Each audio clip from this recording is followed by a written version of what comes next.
Bonjour, aujourd'hui j'ai décidé de revenir sur le cimetière de Notre-Dame de Rufis, à Mort-dans-la-Vessonnier, pas pour vous reparler de la petite Béatrice dont nous avons déjà découvert un peu son histoire, mais j'ai demandé en fait à un ami, Yannick Guy, qui est médium, guérisseur et énergéticien, de venir nous parler en fait de ces ondes, de cette spiritualité et de nous expliquer un peu comment cela fonctionne.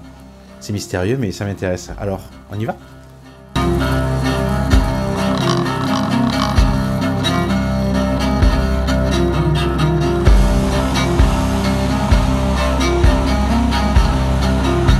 Bonjour Yannick. Bonjour. Merci beaucoup d'être venu jusqu'ici. Avec plaisir. En fait, tu as vu il y a quelques mois, j'étais venu faire un reportage sur la tombe de Béatrice qui est ici. Et j'avais lu en fait au cours de mon enquête qu'un médium était venu ici et qu'il était rentré en contact avec Béatrice. Il s'est manifesté également sur des photos. Et ça m'avait vraiment intrigué, j'ai trouvé ça vraiment mystérieux, un peu... je crois que ça m'a même un peu fait peur, quoi. D'accord. Alors tout d'abord, il faut dire que ce sont des phénomènes naturels. Donc il ne faut pas en avoir peur. Pour répondre à ta question, en fonction de mon expérience et de mon savoir, comme disait Einstein, tout vibre dans l'univers. Pour reprendre sa phrase, tout est énergie ou tout est vibration. De l'infiniment petit à l'infiniment grand, tout vibre dans l'univers. Ce n'est juste qu'une question de fréquence vibratoire.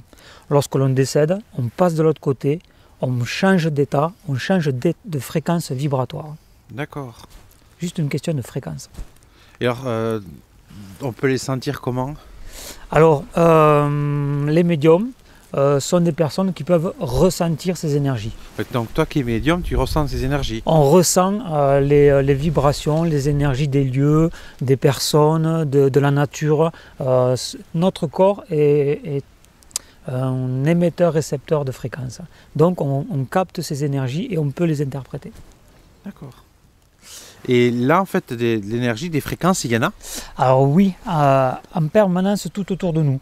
Et même, tu sais, quand tu es dans ta salle de bain, en permanence, il y en a. Les univers sont imbriqués les uns dans les autres. Tu prends exemple sur les poupées russes. Oui. Mais comme ils ne sont pas sur la même fréquence vibratoire, tu ne les vois pas. Mais tu sais, tout est qu'une question d'énergie. Que tu prennes les médiums, guérisseurs, magnétiseurs, l'acupuncture, les massages, la luminothérapie, la sonothérapie, peu importe le terme, tout est qu'une question d'énergie, de circulation d'énergie, de fréquence vibratoire.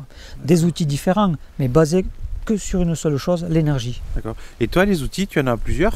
Alors oui, moi je suis médium, guérisseur, énergéticien. Mais viens avec moi, je vais t'expliquer mes outils et mon mode de fonctionnement. Donc on va chez toi. Allez, on y va. Et bon, on y va.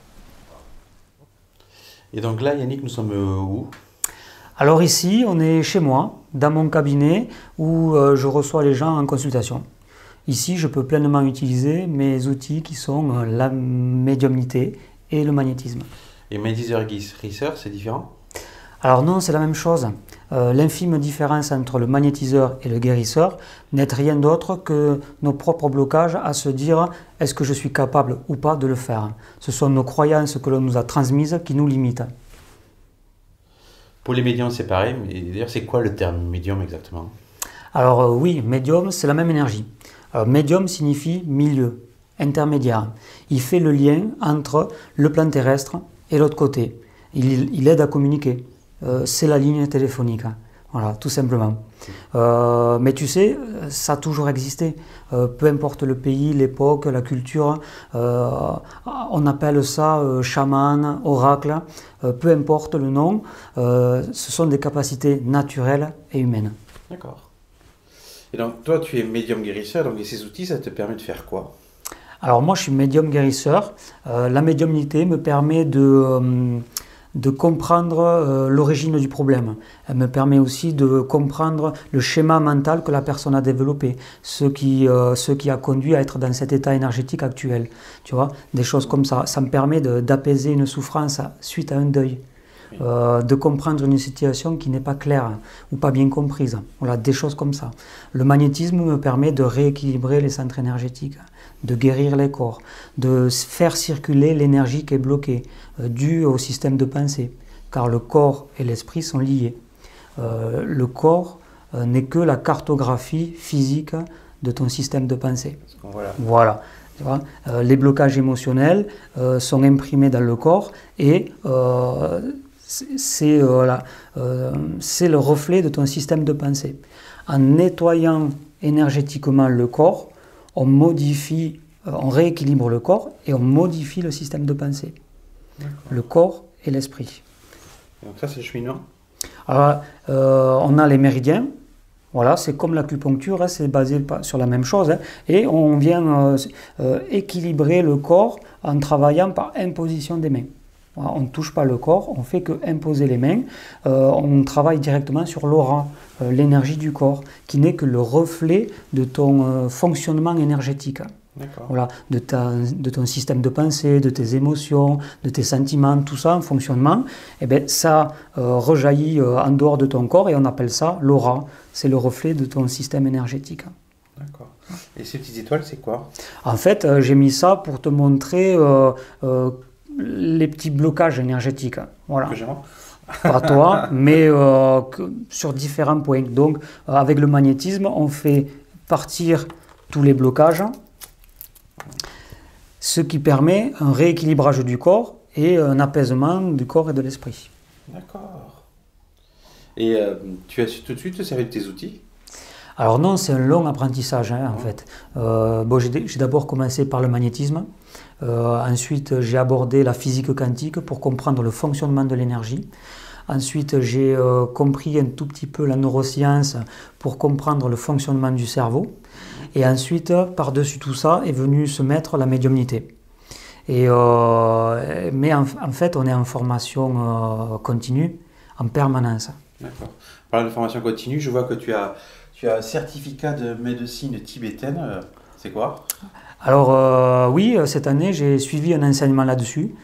Mais viens avec moi, je connais un lieu idéal pour parler de ça. Ok, je te suis. Allez, on y va. Et donc, là, Yannick, où sommes-nous exactement? Alors ici, on est au monastère Nalanda, à la Bastide de Saint-Georges, où cette année, je suis venu suivre des enseignements. D'accord. On peut aller voir? Allez, on y va. On y va.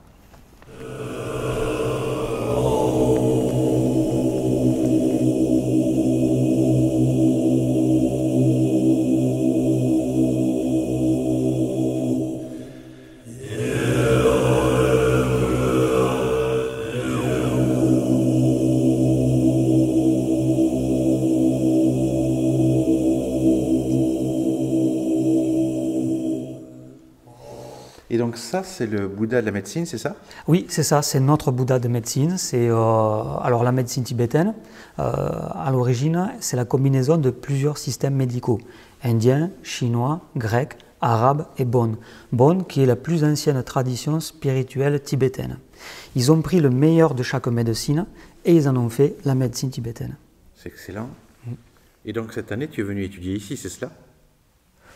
Oui, j'ai suivi cette année les enseignements du docteur Lobsang, un vrai médecin tibétain, qui nous a enseigné sur une partie de la médecine tibétaine, celle liée à l'esprit, qui s'appelle le Semkham Rigpa. C'est la science de l'esprit dans la médecine tibétaine. En fait, c'est le rapport entre la maladie et le système de pensée. Ce qui vient totalement compléter ma formation et mon système de pensée, et qui vient enrichir mes connaissances. D'accord. Mais le rapport entre la pensée et la maladie?